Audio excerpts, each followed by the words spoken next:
Hello students, welcome back to Sambhav technical classes. अभी हम पढ़ रहे हैं एसएससी जेई के लिए और हमारा सब्जेक्ट चल रहा है हाइड्रोलिक मशीन्स। अब तक हमने हाइड्रोलिक मशीन्स का फर्स्ट जो पार्ट था जो कि था इंपैक्ट ऑफ जेट को खत्म कर लिया था। आज हम शुरू करेंगे हाइड्रोलिक मशीन्स।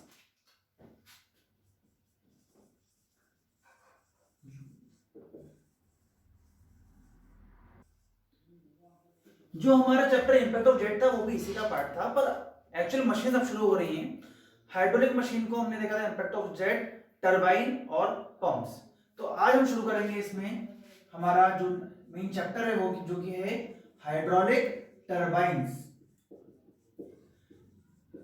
हम शुरू करेंगे टरबाइंस के बारे में पढ़ना। तो टरबाइंस होता क्या है? अच्छा, हाइड्रोलिक मशीन क्या होती है पहले वो बात करते हैं।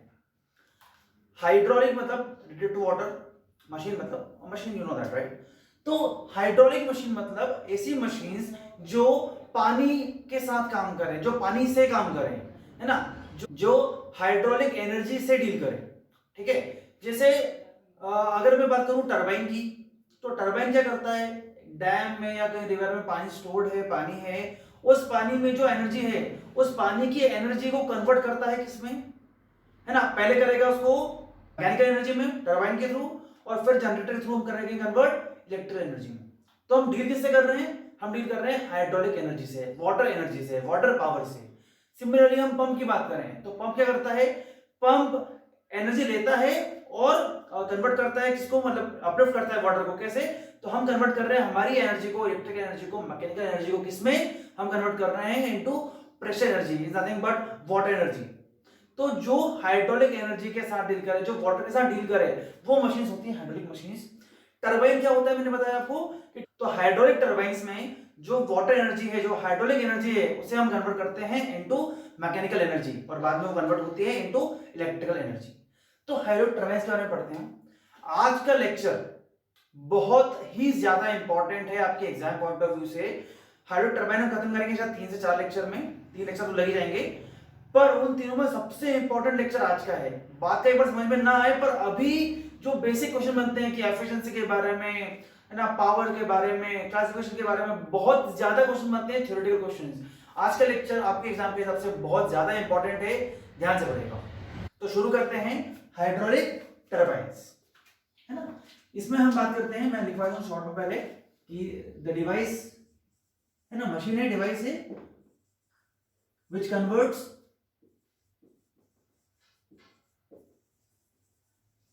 हाइड्रोलिक एनर्जी, इसे हम बोलते हैं वाटर एनर्जी,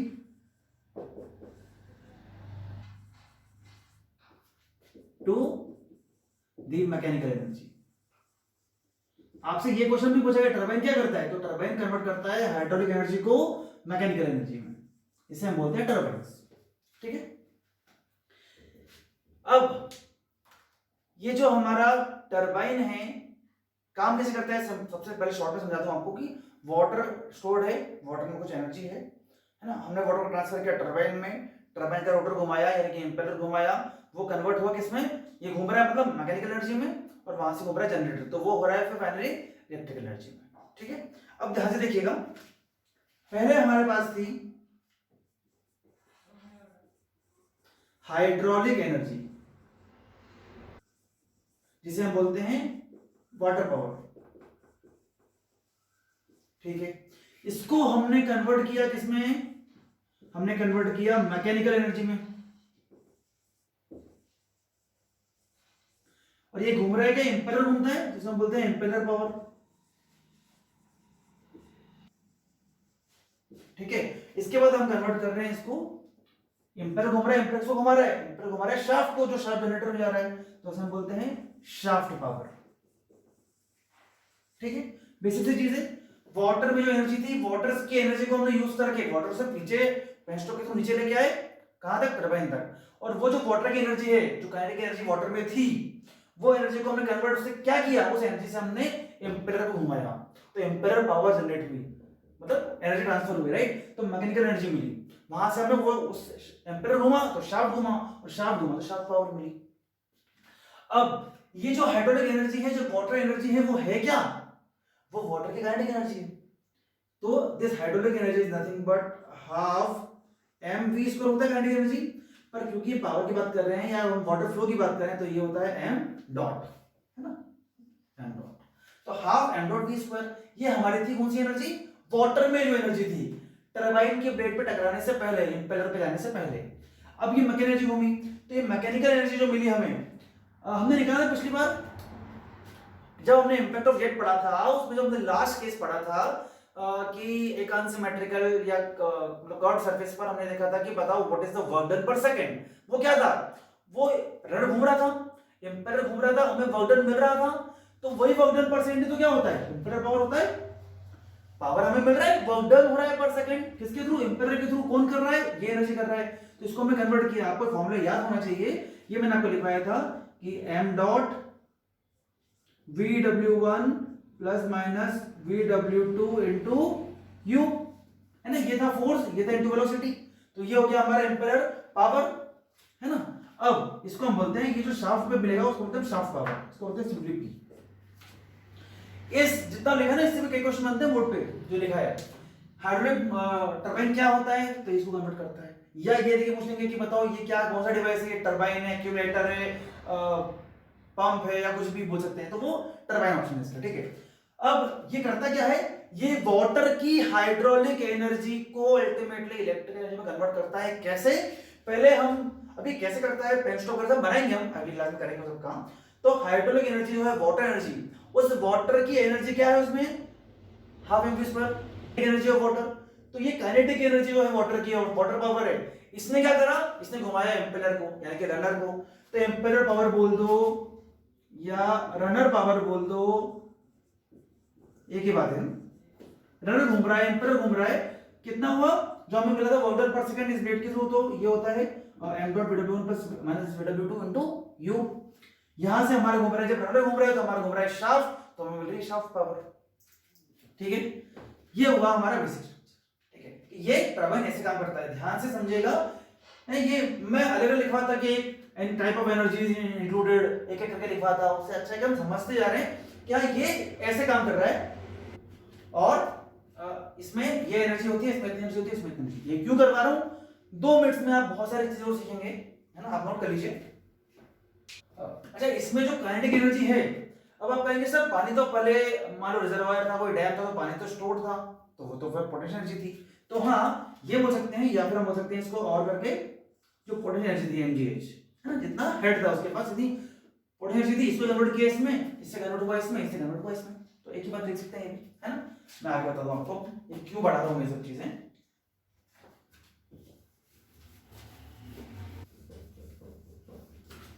अब हम पढ़ेंगे, बहुत बार एग्जाम में आया हुआ है, अबाउट द एनर्जीज और अबाउट द एफिशिएंसीज। तो हम पढ़ेंगे अब एफिशिएंसी के बारे में। अब बहुत ध्यान समझना, अगर आप अभी समझ लेते हो तो कोई याद करने की जरूरत नहीं पड़ेगी, रखना नहीं पड़ेगा, ध्यान समझना अच्छे से। देखो, जब वाटर एनर्जी, जब हाइड्रोलिक एनर्जी कन्वर्ट हुई मैकेनिकल एनर्जी में, देखो एफिशिएंसी समझो बात को ना, बिल्कुल याद करना पड़ेगा। एफिशिएंसी होता क्या है, आउटपुट पर यूनिट इनपुट, कितना आउटपुट मिला इनपुट देने पर, राइट, है ना। ये इनपुट था, इससे कन्वर्ट किया हमने, ये तो ये आउटपुट हो गया, ये इनपुट हो गया, है ना। इस अब ये वाले के लिए ये आउटपुट हो गया, ये इनपुट हो गया। हम बात कर रहे हैं पहली हाइड्रोलिक एफिशिएंसी की, हाइड्रोलिक एफिशिएंसी। हाइड्रोलिक नाम में समझ में आ रहा है, हाइड्रोलिक की बात कर रहे हैं, वाटर की बात कर रहे हैं, है ना, इस एनर्जी की बात कर रहे हैं हम, जो वाटर एनर्जी थी हमारी। तो भाई इस एनर्जी, जितनी एनर्जी थी हमारे वाटर के पास, वो कितनी एफिशिएंटली काम किया, वो कितना एफिशिएंसी रहा उस पावर का, वो कितना यूज हो पाया। तो ये हम बात कर रहे हैं मतलब इस वाले सिस्टम की, कि वाटर एनर्जी कितनी एफिशिएंटली कन्वर्ट हो पाई। आउटपुट ये, इनपुट ये, साफ साफ तो हो जाएगा।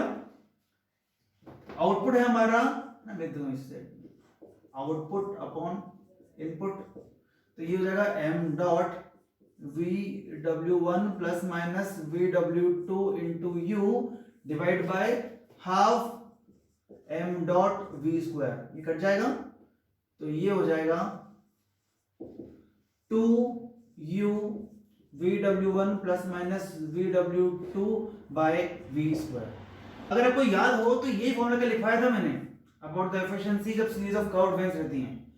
अब अपन जैसे ये एनर्जी हुई तो हाँ मैं इसको ऐसे भी लिख सकता हूँ कि मान लो अगर यहाँ पर क्या होता, मैं साइड में लिखता हूँ जैसे कि अगर ये होता पोटेंशियल एनर्जी देते हम plus minus VW2 into you divide by m dot G H, ये कट जाएगा तो हमारे बचेगा, इसको ऐसे भी लिख सकते हैं कि VW1 plus minus VW2 into you divide by ji H. Exam में कुछ भी आ जाए दोनों सही है। तो ये हुआ हाइड्रोलिक एफिशिएंसी कि हाइड्रोलिक एनर्जी कितना एफिशिएंटली हुआ, काम किया, कितना सिस्टम में हेल्प किया, कंट्रीब्यूट किया। तो ये आउटपुट था अपॉन ये इनपुट। दैट्स इट, बहुत इजीली याद हो जाएगा आपको, एग्जाम में इजीली याद है। पर ये आपको समझा नहीं तो आपको रटना पड़ जाएगा कि हाँ ये फॉर्मूला होता है। सिंपली आउटपुट, भाई ये हमें पता है एनर्जी थी, हमें ये पता है फोर्स टू वेलोसिटी, आउटपुट हम पढ़ चुके हैं। इसका फोर्स भी एग्जाम में आता है, ये भी एग्जाम में आता है, ये अपॉन ये भी एग्जाम में आता है ना।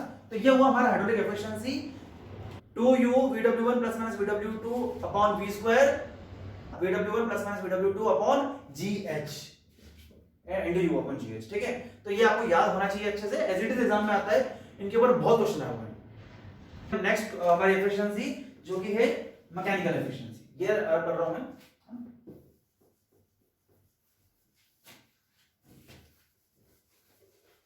अब देखो अगर आपको ये तीनों याद है ना तो हर चीज अपने आप याद हो जाएगी आपको, कोई टेंशन वाली बात ही नहीं है, ना याद करना पड़ेगा। मैकेनिकल एफिशिएंसी, मैकेनिकल एफिशिएंसी मतलब क्या, नाम में समझ में आता है, मैकेनिकल की बात कर रहे हैं हम, मतलब हम बात कर रहे हैं हमारे मशीन पार्ट की। अब हमारे पास मशीन पार्ट मतलब कौन सा, इंपेलर। तो इंपेलर के पास जितनी एनर्जी आई, जो इंपेलर ने काम किया इतनी एनर्जी आई इसके पास ना, उसे कन्वर्ट करके इतने शाफ्ट को दे दी, शाफ्ट के पास इतनी पहुंची है, शाफ्ट के पास इतना हुआ, है ना। जैसे हाइड्रोलिक एनर्जी इतनी थी, इतनी से इतनी कन्वर्ट हुई, तो हाइड्रोलिक एनर्जी इतनी एफिशिएंटली यूज हो पाई या इतनी एफिशिएंटली कन्वर्ट हुई।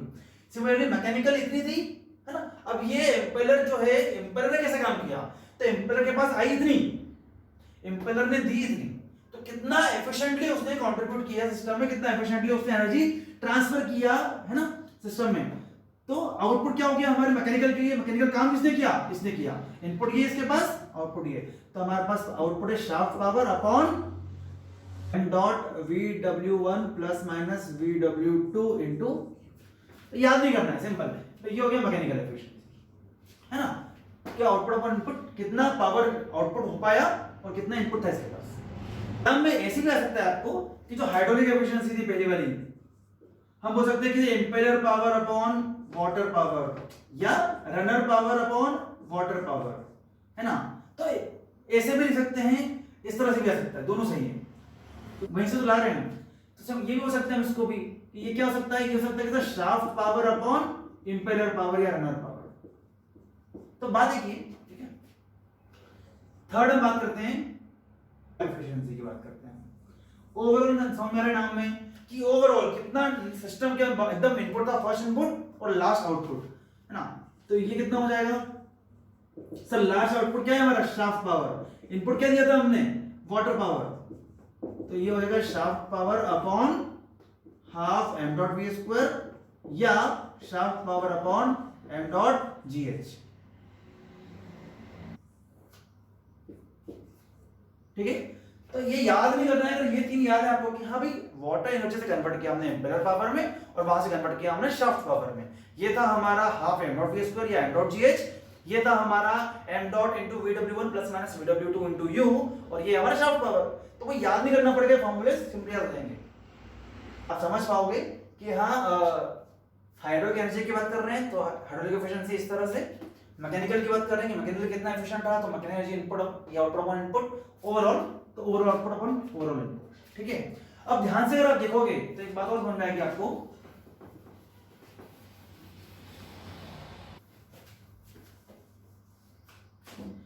कि मैं बात करूं ओवरऑल एफिशिएंसी जो है हमारा SP अपॉन WP, इसको मैं ऐसे लिख सकता हूं ना, shaft power upon runner power into runner power upon water power, कोई दिक्कत नहीं है। शाफ्ट अपॉन रनर पावर यही तो है हमारा मैकेनिकल एफिशिएंसी, और रनर अपॉन वाटर यही तो है हमारा हाइड्रोलिक एफिशिएंसी।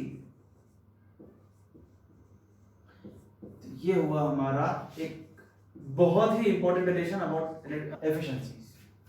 एग्जाम में हो सकता है कि इनके ऊपर क्वेश्चन भी आ जाए, मतलब डाटा देकर पूछ लिया जाए, या फिर इस तरह से भी पूछा गया है कई बार, this equal to this to this, ये पूछ लिया दिस अपॉन दिस, है ना, आगे पीछे करके।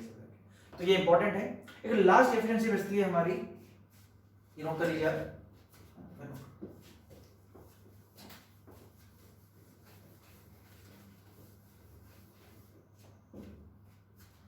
फोर्थ एफिशिएंसी जो है हमारी volumetric efficiency.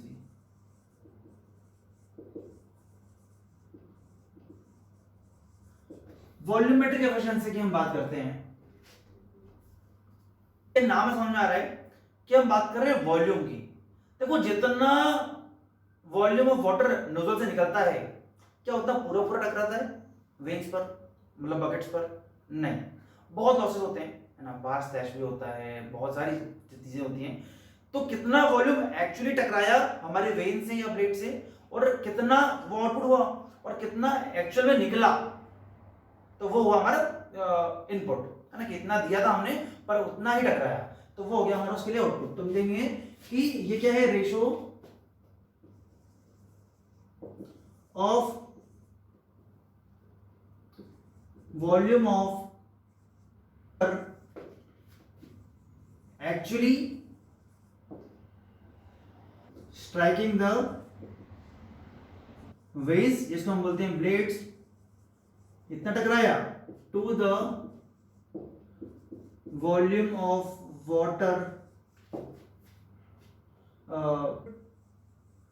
Through the nozzle.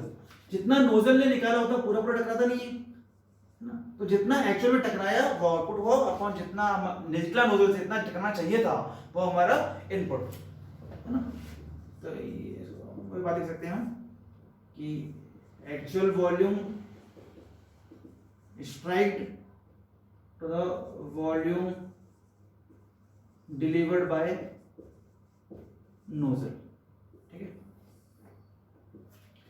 तो एफिशिएंसी जब भी निकालना हो, कंफ्यूज हो भी जाओ तो simply sir output upon input. हम किसकी बात कर रहे हैं, हम जैसे वॉल्यूम की बात कर रहे हैं, तो कितना वॉल्यूम टकराया और कितना टकराना चाहिए था, या थ्योरेटिकली कितना है। हाइड्रोलिक कि भाई कितना आउटपुट हुआ, कितना एनर्जी कन्वर्ट हो पाया और कितना इनपुट था ना, इसमें लॉसेस जो हो गए वो चेंज होता है। अगर लॉसेस ना हो तो आउटपुट बराबर इनपुट, एफिशिएंसी 100%, पर ऐसा रियल लाइफ में होता नहीं है। ऐसे मैकेनिकल एफिशिएंसी कि कितना आउटपुट हुआ शाफ्ट पे अपॉन कितना पावर थी एम्पीयर के पास। तो इस तरह से एफिशिएंसी निकालना आसान चीज है, एग्जाम में बहुत ज्यादा आता है, ये पता होना चाहिए तीनों एनर्जी के बारे में और ये चारों एफिशिएंसी के बारे में। अब एग्जाम में अगर आप बात करूं उसमें हाइड्रोलिक मशीन्स की, तो हाइड्रोलिक मशीन का पार्ट थोड़ा कम आता है एफएम से, क्योंकि एफएम बहुत बड़ा है, ज्यादा आता है। इसमें जो आता है ना मेनली एफिशिएंसी के बारे में बताया मैंने, एनर्जी के बारे में बताया मैंने, इसके क्लासिफिकेशन के बारे में क्वेश्चन आते हैं। तो क्लासिफिकेशन एक बहुत थ्योरी वाला पार्ट है पूरा, पर बहुत इंपॉर्टेंट है एग्जाम पॉइंट ऑफ व्यू से। एक बार आपको एक्चुअल टरबाइन पंप के बारे में ना पता हो चल जाएगा, पर आपको एग्जाम के लिए क्लासिफिकेशन बहुत जरूरी है, पता होना चाहिए, ठीक है, नोट कर लीजिए।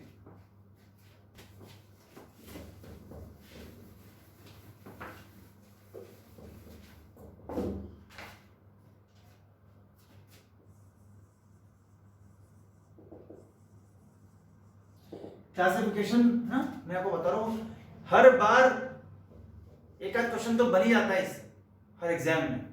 तो हाइड्रोलिक मशीन टरबाइंस कुछ क्लासिफिकेशन हम देखते हैं एक करके। हम बात करते हैं पहले according to type of energy at inlet. Inlet मतलब क्या, हम बात कर रहे हैं टरबाइन की, तो टरबाइन के इनलेट पर, है ना, टरबाइन की इनलेट कहां हो रहा है भाई, जब नोजल से निकल के टरबाइन की ब्लेड पे पानी टकरा रहा है ना, ये तो जब टकरा रहा है हमारे नोजल से निकलने के बाद और ब्लेड पर, तो उसमें उस टाइम पे कौन सी एनर्जी है उसे हम बोलते हैं, मतलब वो उस टाइप का जो क्लासिफिकेशन उसे हम बोलते हैं ये वाला, कि according to type of energy inlet पर। पहला होता है इंपल्स टरबाइन। तो अगर मैं कहूं, देखो वाटर में ऊपर प्रेशर एनर्जी है ना, नोजल के थ्रू भी कन्वर्ट हो रही है किसमें, काइनेटिक एनर्जी में। काइनेटिक एनर्जी काम ही है कि उस प्रेशर एनर्जी को कन्वर्ट करना काम है काइनेटिक एनर्जी में। तो अगर नोजल पूरी प्रेशर एनर्जी को कन्वर्ट कर देता है काइनेटिक एनर्जी में, मतलब अगर मैं कहूं कि टरबाइन के इनलेट पर there is only kinetic energy available, सिर्फ काइनेटिक एनर्जी अवेलेबल है आपके पास, मतलब पूरी पूरी जो जेट में एनर्जी है, जो वाटर में एनर्जी है, वो किसी एनर्जी है, काइनेटिक एनर्जी है, तो मैं बोलूंगा वो टरबाइन कैसा है, वो टरबाइन है इंपल्स टरबाइन। एग्जाम में बहुत बहुत बार आया हुआ है कि इंपल्स को बोलती है जिसके इनलेट पर सिर्फ और सिर्फ काइनेटिक एनर्जी हो। सेकंड होता है रिएक्शन टरबाइन, या इसे हम बोलते हैं, बोल सकते हैं इंपल्स रिएक्शन, क्योंकि इसमें इंपल्स भी होता है और रिएक्शन भी होता है। इसमें टरबाइन के इनलेट पर काइनेटिक एनर्जी भी होती है और प्रेशर एनर्जी भी होती है, ये दोनों होती हैं। मतलब जो नोजल है वो पूरा पूरा प्रेशर जो काइनेटिक एनर्जी में कन्वर्ट नहीं करता, नोजल से निकलने के बाद जेट में प्रेशर एनर्जी भी है और काइनेटिक एनर्जी भी होती है। ठीक है, इसका एग्जांपल लिखूंगा मैं, तो very famous Pelton wheel turbine, इसका एग्जांपल लिख लीजिए आप फ्रांसिस टरबाइन। आप समझिए क्लासिफिकेशन नहीं, सिंपल क्लासिफिकेशन नहीं है, बहुत सारे क्वेश्चन बनते हैं इसमें। आपसे पूछा जाएगा कि इसके अकॉर्डिंग क्लासिफिकेशन कौन सा वाला है, चार नाम दे दिए आपने, है ना, कि बताओ इस, मतलब मैंने बोला कि बताओ कौन सा टरबाइन है जिसमें काइनेटिक एनर्जी होती है, तो वो इंपल्स है। प्लस प्रेशर दोनों होता है तो वो रिएक्शन है। या इंपल्स में कौन सा होता है, रिएक्शन में कौन सा होता है, या बताओ पेल्टन व्हील में कौन सी एनर्जी होती है इनलेट पर, या पेल्टन व्हील किस पर टरबाइन है, सिमिलरली कौन सी एनर्जी होती है, या फ्रांसिस टरबाइन इंपल्स या रिएक्शन है। इनके आगे पीछे करके कई बार पूछा गया है और पूछा जाएगा, आपको पता होना चाहिए। Impulse only kinetic Pelton wheel, reaction या impulse reaction kinetic plus pressure Francis. ठीक है, अगला हम देखते हैं, अगला है हमारा according to flow through runner. मतलब जब इनलेट होता है, जब रनर पे जाता है पानी, जब रनर पे जाता है हमारा वाटर, तो वो किस तरह से फ्लो होता है ना। इसके अंदर चार आते हैं। पहला होता है टेंजेंशियल फ्लो, नाम में समझ में आ रहा है, मतलब फ्लो कैसा है, टेंजेंशियल है, किसके, रनर के। मतलब अगर मैं बात करूं कि मेरा फ्लो इस तरह से आ रहा है कि वो रनर के टेंजेंशियली इंटर कर रहा है ब्लेड्स पर, है ना, तो जो वाटर है कैसे, टेंजेंशियली टू द रनर, तो इसे हम बोलेंगे टेंजेंशियल फ्लो। इसका बहुत फेमस एग्जांपल, बहुत ज्यादा पूछे जाने वाला एग्जांपल पेल्टन व्हील। ऐसा भी पूछा गया, बताओ पेल्टन व्हील कैसा है, तो Pelton wheel is the impulse tangential flow turbine, या बताओ टेंजेंशियल इंपल्स फ्लो कौन सा टरबाइन है, तो वो पेल्टन व्हील है। बहुत बार पूछा गया, मैं बार बार बोल रहा हूं, आपको याद करना है अच्छे से।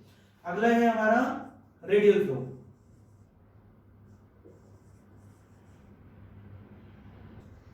रेडियल फ्लो का मतलब समझो ध्यान से, जैसे मान लो ये रनर है ना, रेडियल मतलब समझ लो, समझने के लिए रेडियस के जैसे आ रहा है, जैसे क्या ये है, इसकी मान लो ये ब्लेड्स है ना।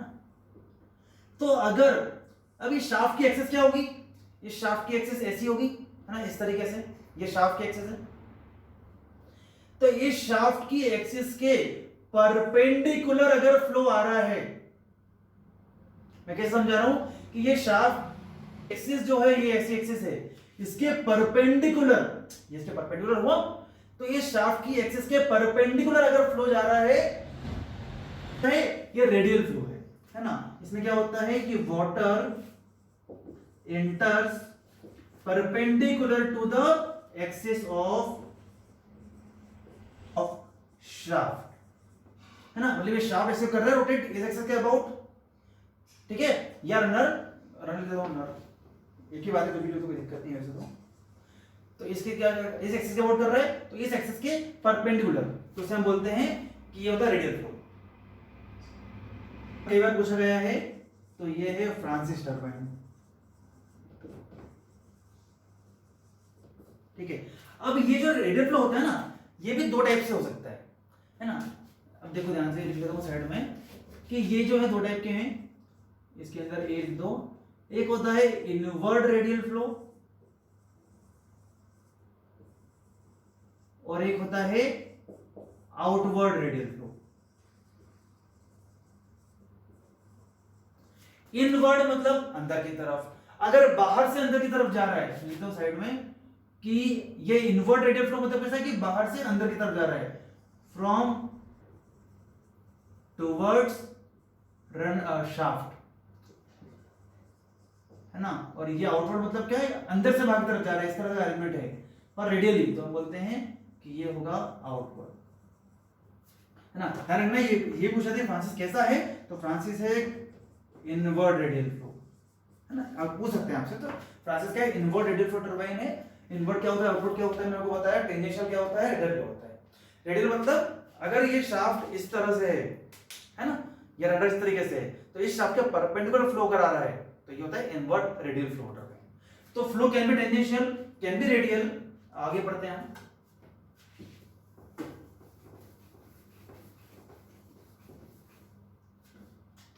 Third, axial flow.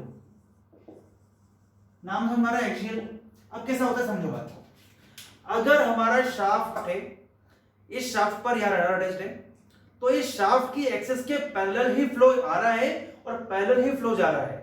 इस शाफ्ट की एक्सिस के पैरेलल फ्लो आना और पैरेलल फ्लो जाना, इसे हम बोलते हैं axial flow.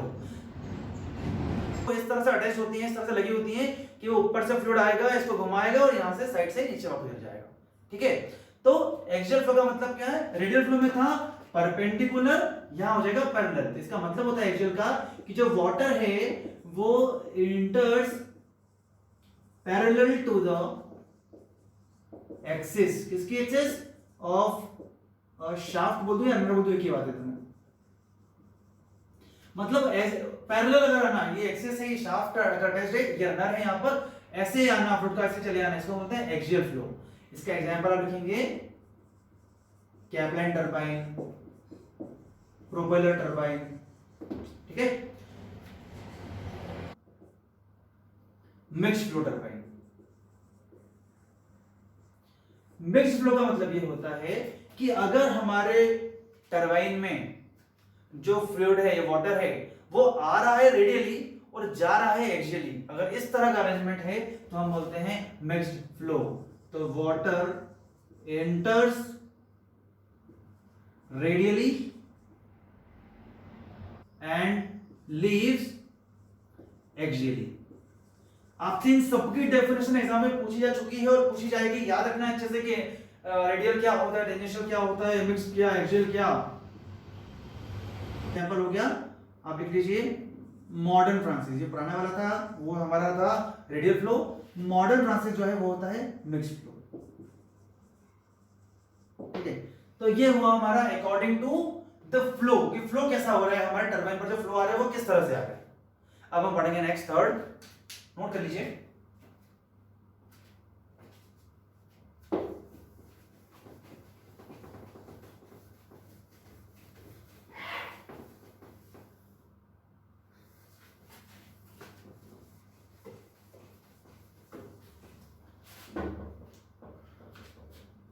Third, according to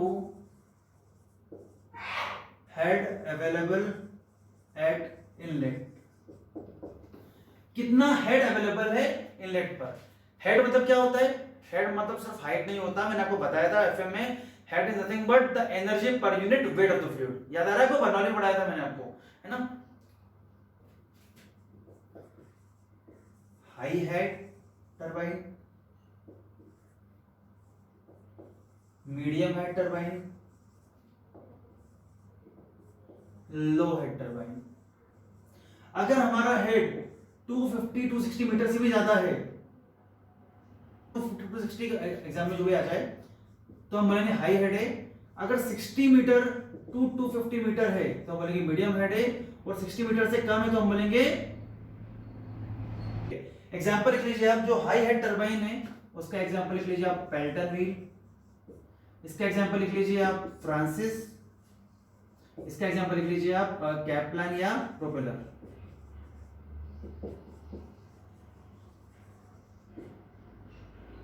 according to head, कि भाई कौन सा हाई हेड है, लो हेड, टरबाइन टरबाइन का हेड कितना है। एग्जाम पूछा था कई बार कि बताओ पेल्टन व्हील टरबाइन कैसा है, हाई हेड है, लो हेड है। एग्जांपल देके पूछ लेंगे, ये नाम देके पूछ लेंगे, ये या ये नाम देके पूछ लेंगे, इस तरह से कुछ भी पूछ सकते हैं आगे पीछे करके। कई बार क्या होता है, पेपर टफ करने के चक्कर में और डीप पूछ लिया जाता है एक बार, तो आप ये भी नोट, इतना तो काफी है वैसे, पर पेल्टन में होगी ना ऐसे करते हैं कि ये अगर मैं बोल दूं कि सिंगल जेट है, मतलब ऐसा भी आता है कभी कभी कि सिंगल जेट टरबाइन, एक होता है मल्टी जेट टरबाइन।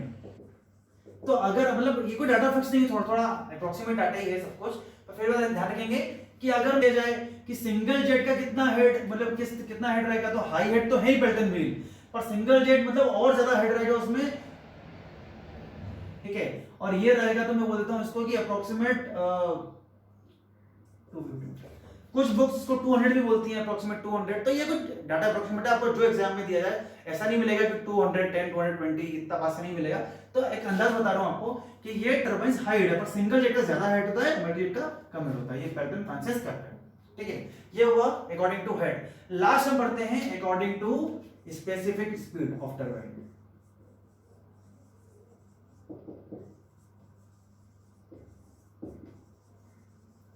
अभी स्पेसिफिक स्पीड क्या होता है हम समझेंगे, डिटेल में समझेंगे अच्छे से। आप ऐसे पढ़ लो क्लासिफिकेशन।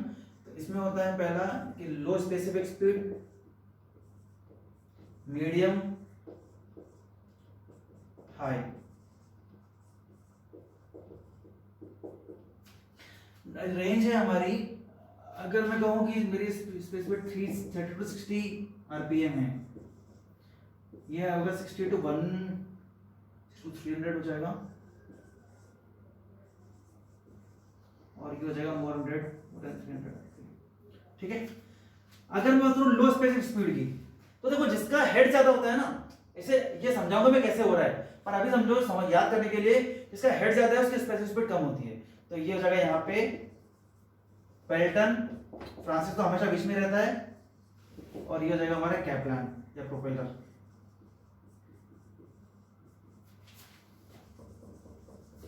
ठीक है। इसमें भी अगर आपसे पूछ लिया जाए कि बताओ सिंगल जेट मल्टी जेट, उसके स्पेसिफिक और कम रहेगी, लेस देन 30 आरपीएम अप्रोक्सीमेट है ना, और मल्टी जेट रहेगी आरपीएम ये मान लेते हैं हम, नहीं कोई अप्रोक्सीमेट रेंज ही है, पर हम समझेंगे कि स्पेसिफिक स्पीड कम है पेल्टन की, थोड़ी ज्यादा फ्रांसिस की, उससे ज्यादा है जेट की, और कम होगी मल्टी जेट की थोड़ी ज्यादा होगी। तो ये हुआ क्लासिफिकेशन ऑफ टरबाइंस। बहुत ही इंपॉर्टेंट है, objective examination point of view से ये थ्योरी पार्ट बहुत ज्यादा आता है। टरबाइन के बारे में इतना नहीं आता जितना ये चीजें आई जाती हैं, ठीक है। कल हम पढ़ेंगे तीनों टरबाइन के बारे में कि पेल्टन क्या चीज है, उसके कुछ डिजाइन पैरामीटर्स पूछे जाते हैं तो आपको वो याद करना पड़ेंगे। पेल्टर हमारा फ्रांसिस, चारों टरबाइन पढ़ेंगे, उनके कंपोनेंट्स पढ़ेंगे है ना। तो आज के लिए हम इतना रखते हैं, पर आज का लेक्चर काफी इंपॉर्टेंट है, नोट्स बना के याद कर लीजिए अच्छे से। आपको ये पता होगा ना कि कौन सा, तो भी आपको बहुत हेल्प मिलेगी जब आप डिजाइन पैरामीटर्स पढ़ेंगे तब, ठीक है। तो मैं आज के लिए इतने रखता हूँ, कल हम पढ़ेंगे और टरबाइन का हमारा सेकंड लेक्चर जो है। तो that's it for today, keep studying, keep practising, thank you so much.